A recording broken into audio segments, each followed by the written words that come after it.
Welcome to the Veteran Owned Business. And today we have Frank Manteau with Crayons Ready-to-Eat. Thanks for coming on. Oh, you're welcome. Glad to be here. Thank you. So you have a very interesting background. Can you give us a quick rundown of your work background and what led you here? So it starts back whenever I was a youngin, grew up in the backwoods of Ohio.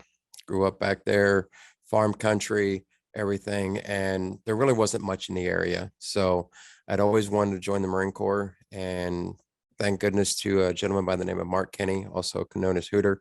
God rest his soul. He gave me the opportunity to get me to where I needed to be and take me to the Marine Corps recruiting office. I graduated high school June 1st of 1995, and June 5th, I was at MEPS. June 6th, I was on a plane. June 7th, I was at Yellowfoot Prince of Paris Island, South Carolina for Marine Corps boot camp. Wow, that was quick. Yeah, it was.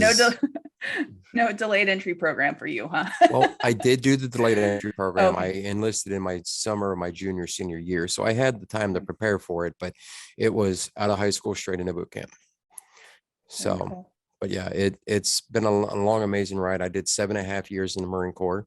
I was primary MOS was 0311 infantry. I also did Marine Corps Security Forces. While I was there, I ended up coaching recruits on the rifle for a little bit of time. Ended my career just after right around 9/11 time period. I got out December of 02 in Camp Lejeune.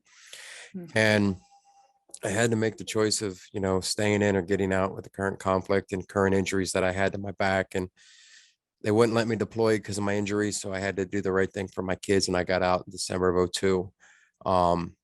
Transition out of the military was not an easy situation, especially at that time, whenever the war was going on. 9/11 had just happened.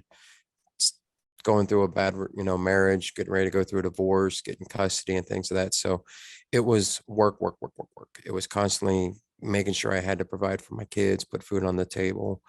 And I went back to Ohio, where I grew up at. And it was about 2013 that I decided to do something that was crazy and outlandish. Single dad, two teenage kids. I packed everything up, so gave the house back to the bank, put it in storage, suitcases, one-way ticket out here to California.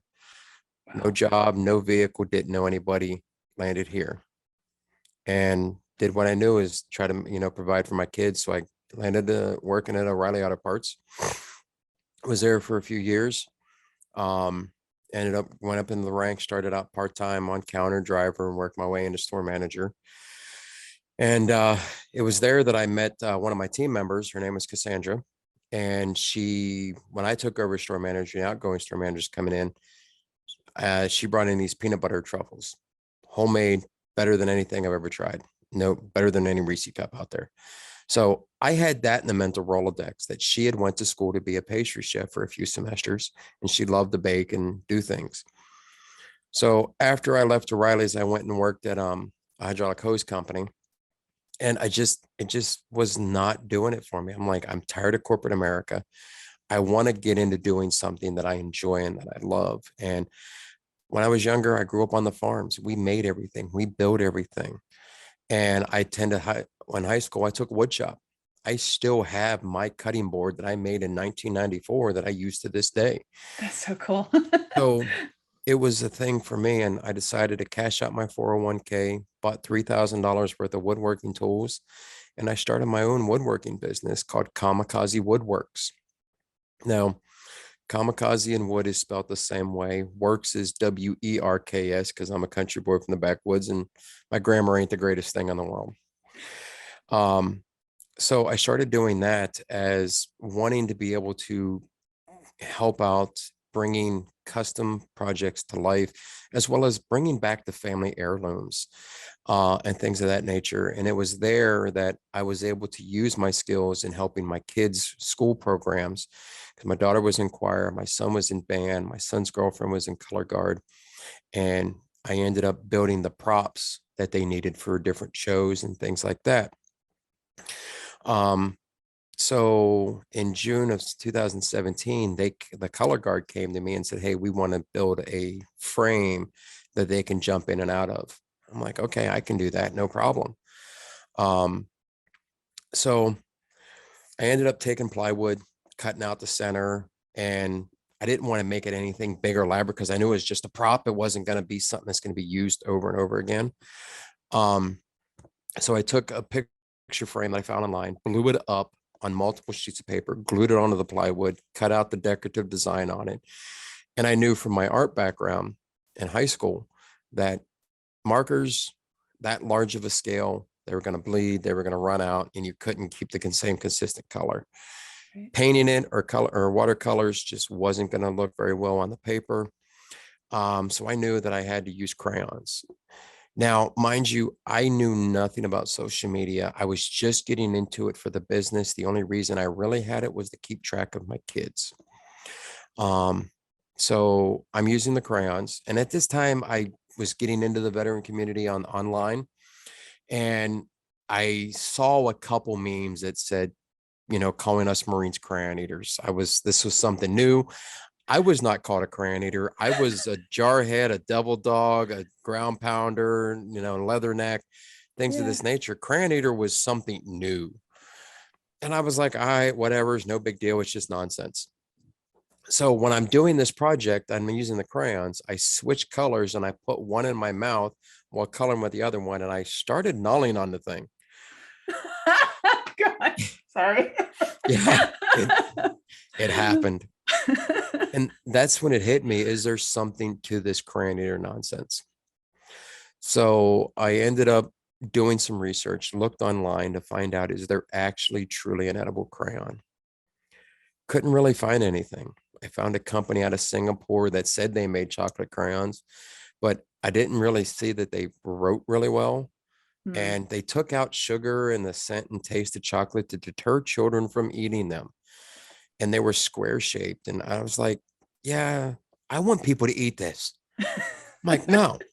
So because of the mental Rolodex and knowing Cassandra made, the chocolates, I reached out to her. Her work ethic was phenomenal. She was a great team member while I was there. Her dad is a Army airborne veteran. So she was raised in the military aspect. And I'm like, let me reach out to Cassandra. So in August of 2017, I reached out to Cassandra and said, hey, I got this idea. There's this joke going around calling us Marines crayon eaters. I want to bring it to a reality. And lo and behold, I asked her, she said she'd never gone over that, never talked about that or never tried it, but she's willing to give it a try. 2 weeks later, she sends me a video of her actually making the chocolate right. And it was like, here we go. So we spent 2017 into 2018 coming up with the concept and the right design, the right color schemes, while she was working full time and I was pushing the woodworking and making things to make ends meet. Um, we I met the Marine rapper Raymond Lott, which I met him through social media, and I made him a woodworking project. I basically, at the time, I had a wood lathe, and I spun a 21-inch wooden crayon that I put a vinyl wrapper on and said grunt fuel, and made him a California shaped bottle opener with a bulldog bottle opener on it for him. And finally, he came down here to San Diego to start Bunker Labs cohort here in San Diego. And I came and brought him the project. Me and my son went down there because I'm not a big guy into rap, but my son kind of, listened to that style of music a little bit. And he wanted to meet him. And it's the music that I could get behind because one, there was no foul language.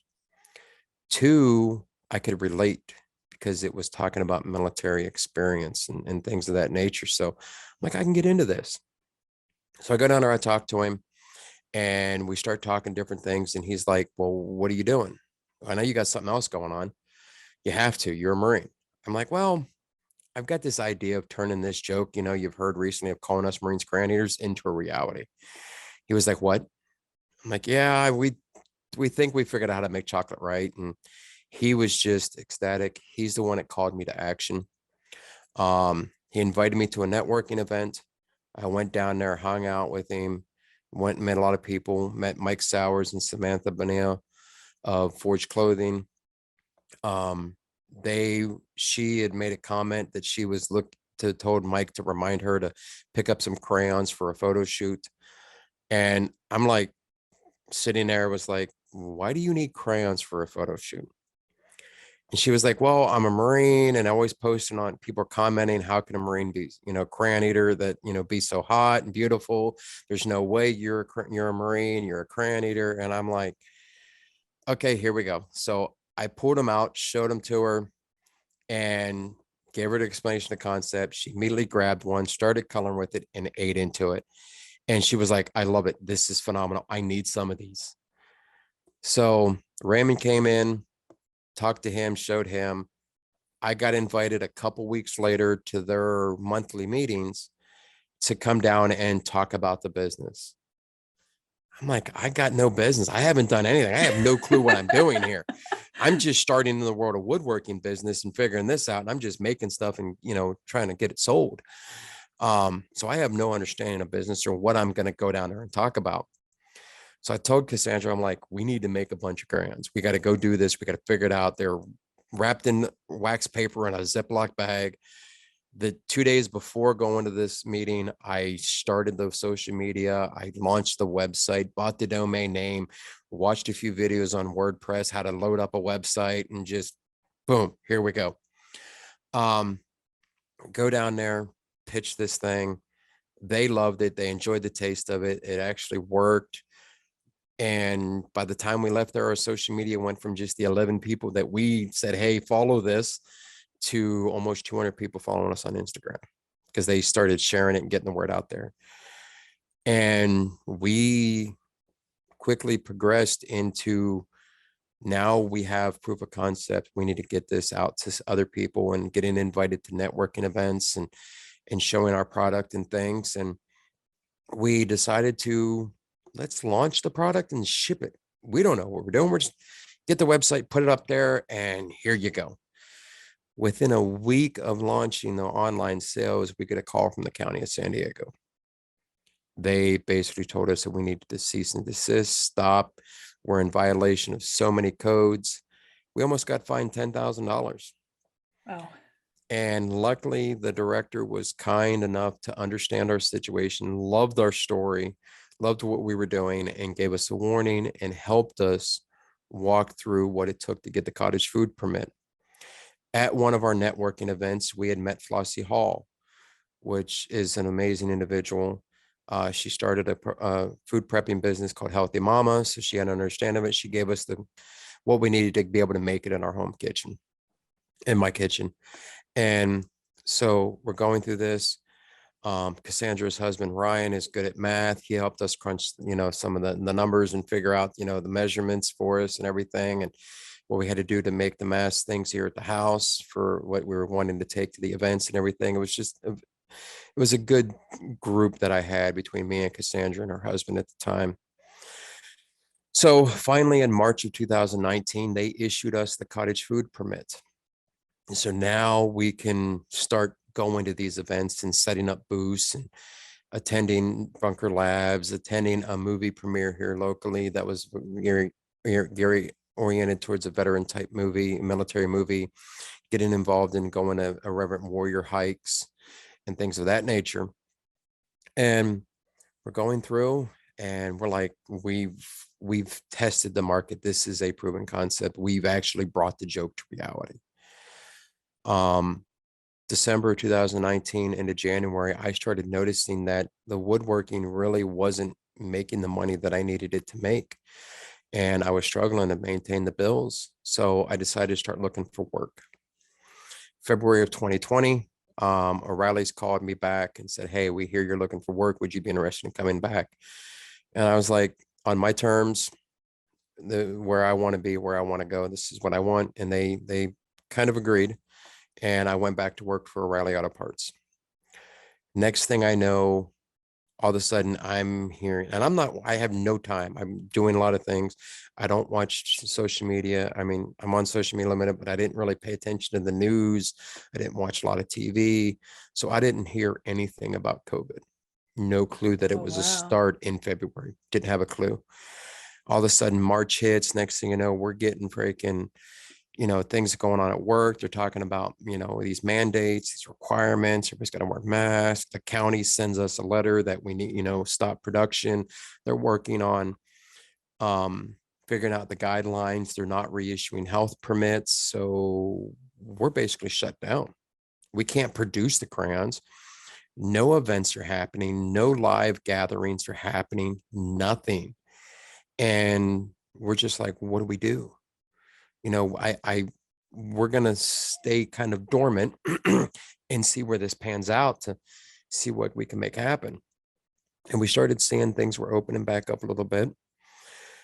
January of 2021, I heard of this app called Clubhouse and ended up getting on the Clubhouse. It was just a little bit here, a little bit there. And I ended up coming down with COVID in February of 21.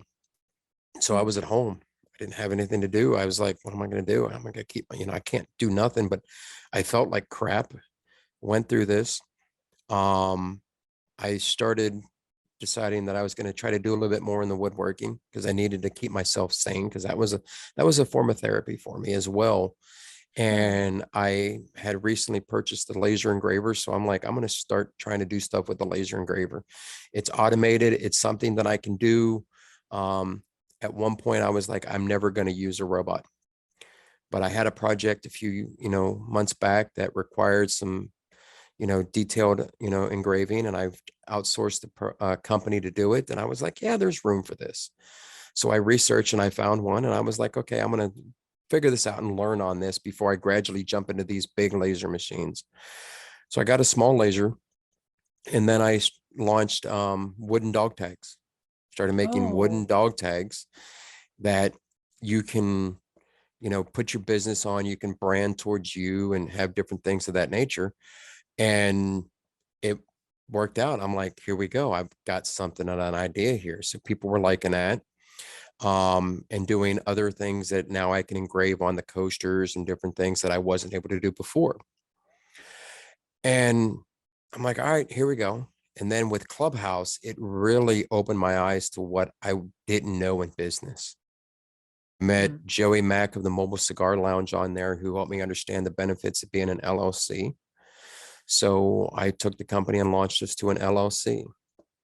I also met the co-founder of a brand new crowdfunding platform called Fund the First, which was different than any crowdfunding platform out there, that gave us the opportunity to make sure that there was no scams that could happen on this crowdfunding platform like there were on the other ones. They verify you with ID Me. They're military first responder oriented. And every 30 days, we're able to request a payout of the money that we have that's being raised.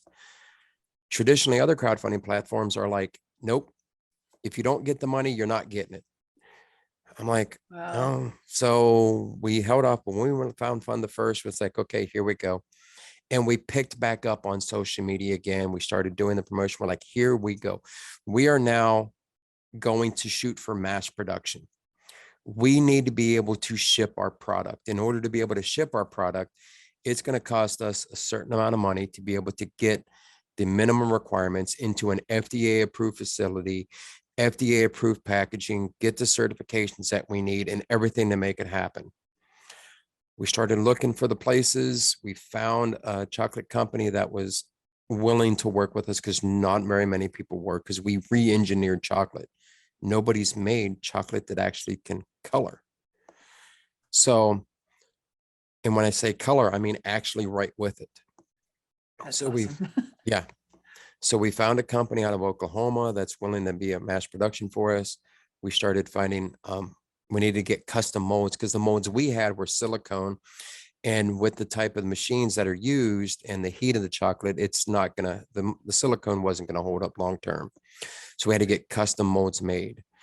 And the reason we had to get custom molds made is because our crayons, we did not want to be a traditional style crayon.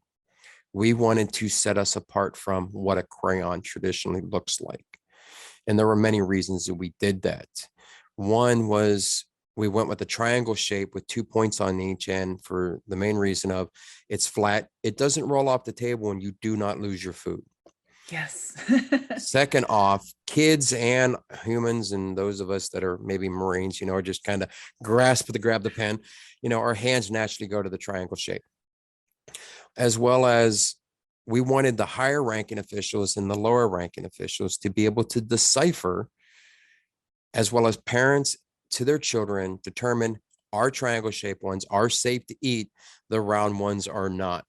And those of you Right. that have kids know what it looks like whenever a crayon comes out of the background, out of the back Right. end. Yes, So, too well. exactly. So we wanted to be able to do this and make it happen. And so we had to get custom molds. So we found a manufacturing company out of Italy. Um, and then through this whole time, we were trying to shoot to raise more, but we only raised 15,000. We netted about 13,000 out of that. So it was a great start. In the meantime of that, I also got in, brought in through social media and through LinkedIn through a gentleman by the name of Jason Van Camp, who ran an organization called Warrior Rising. Yeah. And they had this program called Warrior Academy, which basically took what I learned in the military of terrain maps, 5-paragraph orders, SWOT analysis, all these things, how to apply them to be able to operate my business based off of what I know in the military experience, which was a game changer for me. Then they invited me up to what they do is called a business shower, where they send 10 veteran entrepreneurs, and we're not entrepreneurs, we are vetpreneurs. And Love we that. go up and they sent us to my cohort. We ended up going up to Napa, California. I had never been to Napa. Oh my God, is it beautiful. Oh, it's beautiful. So go up to Napa and we get greeted by these phenomenal people that are just willing to help.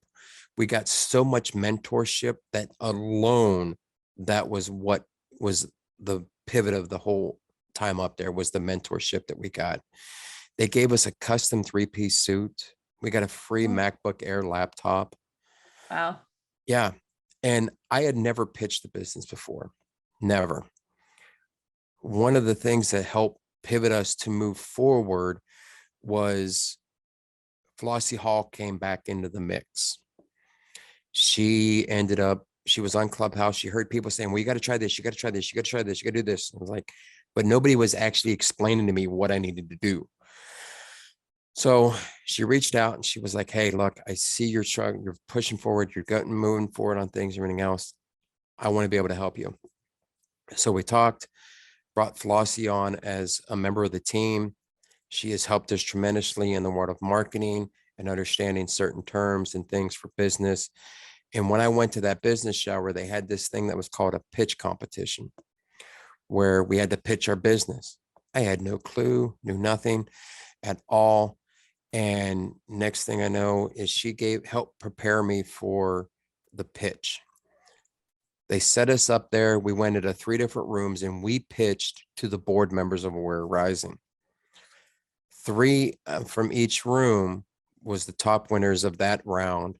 And we were to go on to the evening where they had a massive dinner, a massive auction for different items, stuff to raise funds for the organization so they could be able to do what they do. And that's at the end of the competition. They have a main pitch to where the top winner gets $20,000. Wow. And it's a Love that. grant. Yeah. So I go through this and we get into the evening time and I thought I did good. I was like, I think I nailed it. But it wasn't a concern to actually, did we need this? We needed it, but it was the experience of it. And next thing I know, we're sitting there and they bring us all up and they announce the 3 names and my name was announced. I was like, wow, here we That's go. I'm awesome. doing this again.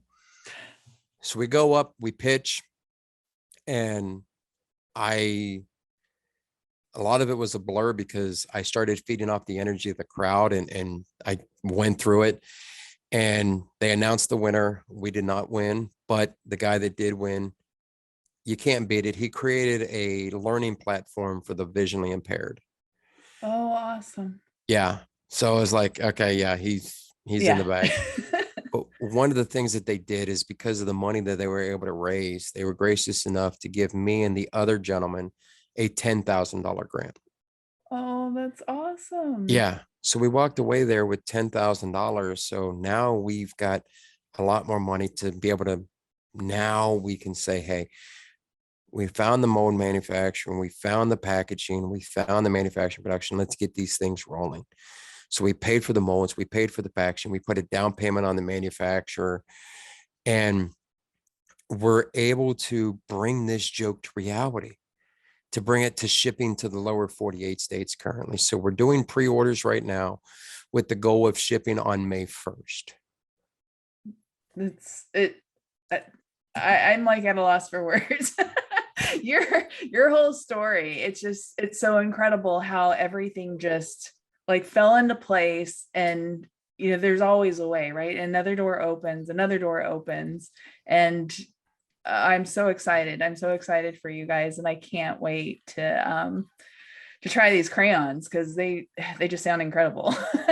Well, I appreciate it. I look forward to everybody being able to try it, and just to see when orders come in and the names that come on, seeing people that, is just amazing for us to be able to do that, and allowing us to give the opportunity to take a joke and bring it around and put smiles on people's faces and keeping the jokes alive, because Yes. we named each color after a military branch. Oh, great. So So navy, I'm guessing, is blue, right? yes, the Navy is blue. Okay. So we introduced Jarhead Red for the Marines, Squid Blue for the Navy, Love it. Dogface Green for the Army, Flyboy Yellow for the Air Force, Puddle Pirate Orange for the Coast Guard. Oh gosh. That was our 5 primary colors. Now that the Space Force is introduced and we are now in mass production, or able to get into mass production, we decided, let's bring out the Space Force. Let's introduce to them, and let's officially nickname them by giving everybody Space Cadet White. Space Cadet White. I thought for sure you were going to say blacks. Nope. I love those. That's so creative. Thank you. So creative. That's I no words whatsoever. Oh gosh. So okay, my next question for you is, what do you love most about what you do? And that's from any of it, I guess, like even the woodworking. So Yeah. a lot of times people say, well, you need to have a work-life balance. No, I don't. No, it's not important. If you have a work-life balance, you don't enjoy what you're doing. That's true. If you're at a day job, you need to build a relationship with those people that you're working with, because that's another family that you're involved in. You need to build friendships. You're in business. You need to network. You need to get involved in people. You need to build relationships. Those entities should be a part of your life. Yep. And wherever you go, I go to networking events. That's my time away. That's the time, to unwind, but I'm still doing business. Whether it's, hey, what are you doing a day job? I'm talking about that. Or I bring up the woodworking, talking about that I make custom projects, or, make, wooden dog tags, or, different things of that nature. Or I'm talking about the crayons. And to be able to go out and enjoy what I'm doing and talking to people and interacting with people. Yeah, I'll go to a concert, or I'll go to an event, or go out in town, or whatever else. But you're always going to be talking about what you enjoy and what you do. And if what you're doing as your form of income is something that you are passionate about, it's a part of your life. That's so true. It's very true. And it makes life so much more enjoyable, right? Because you're not having to split up your time between work and life, because your work life is your life and it's what you love. So that's great advice. And that's I love it, because it is so opposite of what we're always used to hearing, which is you have to have that work-life balance, right? But what if your work is your life and your life is your work? Exactly. So, so what hurdle are you most proud of overcoming and starting this company? Because it sounds like you had quite a lot, COVID and just everything, right? So what are you most proud of from those hurdles that you've had to face? and overcame. We're now here in production to be able to mass produce and ship per FDA requirements. All of it, every single hurdle. That's Because the military has taught me, and it's taught a lot of us, is that you have a mission accomplishment and what matters. However you get there, you accomplish that mission. And that's what we're doing. love it. Absolutely love it. So, all right, what would be your biggest your biggest recommendation for someone who's wanting to start their own business, any business? Jump in, try it. You don't know until you do it. It's a risk, yeah. But the bottom line is Edison found 1,000 different ways to not make a light bulb. That's true. And if you don't fail, you're not learning. Failure is the first attempt in learning. And you learn every time that you fail. You didn't lose, you just learned something different. And now you got to figure out how you can do it a different way. Jump in, network, open your ears, listen, pay attention, and just try it and go with your gut. That's great. But that is but it's very true, right? The majority of people who don't start, they don't start because they're afraid of failure, right? Yep. Well, thank you so much for all sharing your story. It's an incredible story. I love seeing how like things unfold and how like we had talked about offline a little earlier, how it all kind of meshes together. I'm like, woodworking and crayons, like how? So but that it makes so much sense. Yeah, it does. And it's just where you've got to be able to, they play out at each other. Yeah. Everything that you do is if it's something you don't enjoy, why are you doing it? Yeah, absolutely. And it goes to show I knew nothing about chocolate until this. I never thought in a million years that I would be doing chocolate. And here I am. I'm doing chocolate. Chocolate and crayons. Yep. All right. Well, thank you so much again. So now give me your pitch. Oh, my name is Frank. I am the CEO of Crayons Ready-to-Eat. We are the first edible, colorable chocolate crayon. We have brought the joke of calling us Marines Crayon Eaters. We want to make everyone a crayon eater, one CR at a time. How you can do that is find us on social media at Crayons Ready-to-Eat. We're on the internet, on a website, crayonsreadytoeat.com. Buy our swag that we have on there. We have e-gift coins that you can share. We have certified crayon eater decals to show your pride of being a crayon eater. We got t-shirts, our Crayon Eaters t-shirts. We have our Crayons and Chill t-shirts. We have Lance Corporal Crunch decals. You can help us out, get on our newsletter, stay informed. And also, if you want to give back to a veteran organization, we also have an opportunity to do a roundup for Eric Ranks, the Veteran Connection, to where he's helping veterans with mental health and getting service dogs. So you can round up a donation to give right back to the Veterans Connection. And come and see us every other week on our Crayon Eaters Unite live show that we do, where we talk to Marines and talk about crayon eaters. Outstanding. Thank you so much. Thank you.